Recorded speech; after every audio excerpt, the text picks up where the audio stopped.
3분 만에 보는 돈 되는 뉴스입니다. 증시 변동성이 커지면서 대기 자금이 증가하고 있으며 투자자 예탁금과 CMA 잔고가 각각 증가했습니다.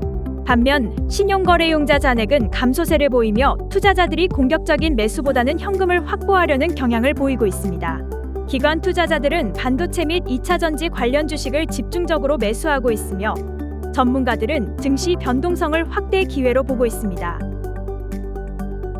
비트코인이 미국과 중국의 관세 전쟁 여파로 74,000달러까지 하락했으나 최근 85,000달러를 회복했습니다. 시장에서는 비트코인이 96,000달러를 다음 변곡점으로 보고 있으며 84,000달러와 96,000달러는 중요한 저항선으로 분석됩니다. 크립토 퀀트는 76,100달러가 주요 지지선으로 작용할 것이라고 예상했습니다.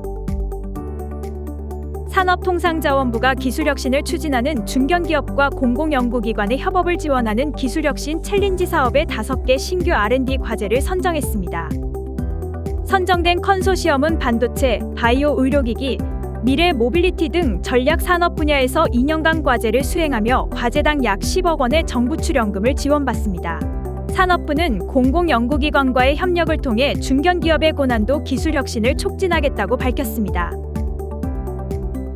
미국 에너지부가 한국을 민감국가로 지정한 조치가 15일부터 발효되며 이에 따라 우리나라 연구자들은 미국 연구소 출입 시 사전 승인 등 까다로운 절차를 거쳐야 합니다. 우리나라 정부는 지정 해제를 위해 미 측과 고위급 실무 협의를 이어가고 있으나 발효 이전 해제는 어려운 상황입니다. 이에 따라 정부는 과학기술 협력 위축에 대비해 리스크 관리 체계 점검과 보안 조치 강화 등의 대응책 마련이 필요하다는 지적이 나오고 있습니다. 유럽의약품청은 바이오시밀러 허가 절차를 간소화하여 대규모 임상 시험을 생략할 수 있도록 하고 이에 따라 국내 중견 바이오 기업들이 시장에 빠르게 진입할 수 있는 기회를 얻었습니다. 이 변화로 비용과 기간을 절감할 수 있어 자금 부족 문제를 겪고 있던 기업들이 혜택을 볼 것으로 예상됩니다.